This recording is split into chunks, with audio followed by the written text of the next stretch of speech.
Good morning সবাইকে, কেমন আছো সবাই? আজ একটা নতুন ভিডিওতে সবাইকে ওয়েলকাম।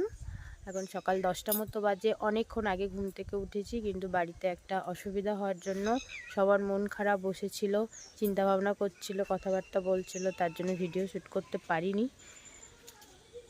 তো রোদটা খুব সুন্দর রোদ উঠেছে, দেখো। তোমার পায়ে জুতো নেই কেন? হ্যাঁ,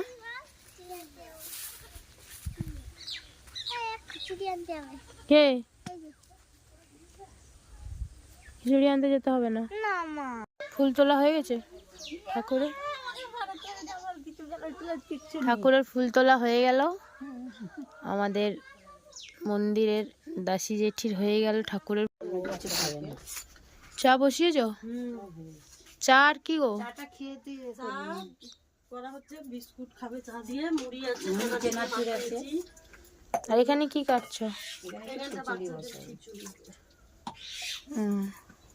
এখন কি পাপড় ভেজেছো নাকি? এই ঘরটা দাদাদের হচ্ছে গিয়ে পরিষ্কার করতে হবে। মানে ওদের এইখানটাতে খাটটা ছিল, কিন্তু ওই খাটটা একটু অসুবিধা হয়েছে, অন্য আর একটা খাট আনা হয়েছে, তার জন্য ঘরটা খালি করেছে, সব জিনিস বাইরে। আর এই যে ঘরটা আমাকে একটু গুছিয়ে দিতে হবে। তেতো খেলে কি চা খেতে নেই?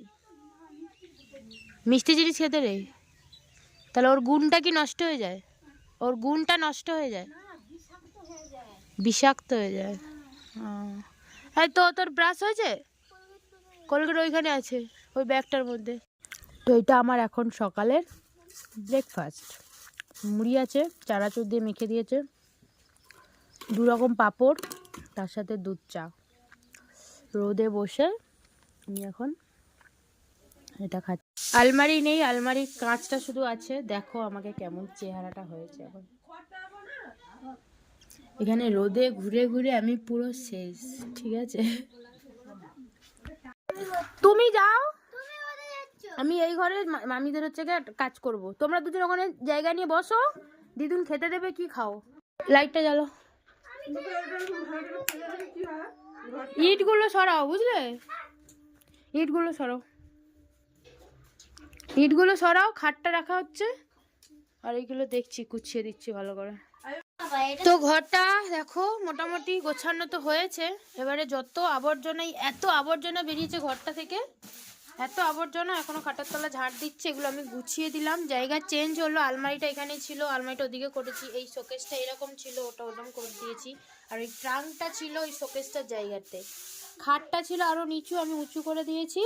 আর তার সাথে এই ওপরে জিনিসগুলো সমস্ত, নিচে অনেক জিনিস এক্সট্রা ছিল, সব ওপরে আমি সুন্দর করে গুছিয়ে দিয়েছি। তারপরেও এতটা জায়গা, ঘর গোছাতে ঠিক করে তো সবাই পারে না, তাহলে গিয়ে দুজনকে নিয়ে আমি গুছিয়ে দিলাম ঘরটা। এত আবর্জনা বেরিয়েছে, আর আমার অবস্থা দেখো, ধুলো মাখা ভূতের মতো।